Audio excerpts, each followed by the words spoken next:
ఇందుకే ఈరోజు టాపిక్ వచ్చేసి మీకు లాస్ట్ వీడియోలో చెప్పాను కదా గాయస్, మా ఊర్లో పెట్టిన అమ్మవారి బొమ్మ అయితే నిమజ్జనం అయితే చేస్తున్నారు. ఈ నిమజ్జనం వీడియో అయితే నేను ఫస్ట్ నుంచి లాస్ట్ వరకు తీద్దాం అనుకున్నాను గాయస్, కానీ కుదరలేదు. ఏమైందంటే దసరా కదా, నేనైతే మా పెద్దమ్మ వాళ్ళ ఇంటికి వెళ్ళాను. రావడం కొంచెం లేట్ అయింది గాయస్, అందుకే వీడియోలు షేరింగ్ అయితే తీయలేకపోయాను. తీసినవి అయితే పెట్టాను, చూడండి గాయస్. నేనైతే వెంకీపాలెం నుంచి రాబోడికే బొమ్మ అయితే 80% ట్రిప్ అయితే కంప్లీట్ చేసుకుంది. మిగతా 20% నేనైతే వీడియో తీస్తున్నాను, చూడండి గాయస్. ఆ ఉన్న 20% అన్నా బాగా తీసుకుందామని చెప్పి మా మేడ మీదకి ఎక్కి అయితే వీడియో తీశాను గాయస్. అక్కడ ఉన్నవారు తల మీద పెట్టుకున్నారు కదా, వాటినే బోనాలు అంటారు. ఇది ఎంతమందికి తెలుసో కింద కామెంట్ చేయండి గాయస్. అలా భవానీలు వెళ్తూ ఉంటే నాకు ఒకటి గుర్తొచ్చింది గాయస్. ఈ రోజు దసరా కదా, లాస్ట్కి వచ్చిందంటే రేపు నేను స్కూల్కి వెళ్ళాలి.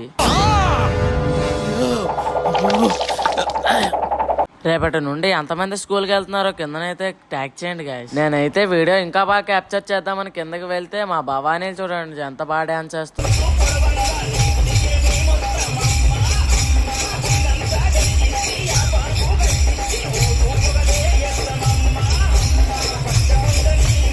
అలా మొత్తానికి అయితే బొమ్మ అయితే వెళ్ళిపోయింది. That's for today guys. ఏదో 20% అయినా బాగా తీస్తామని చెప్పి బాగా తీసానని అనుకుంటున్నాను. ఈ వీడియో అయితే దసరా తర్వాతే వస్తుంది, కానీ అందరికీ దసరా శుభాకాంక్షలు guys. That's for today guys. By guys.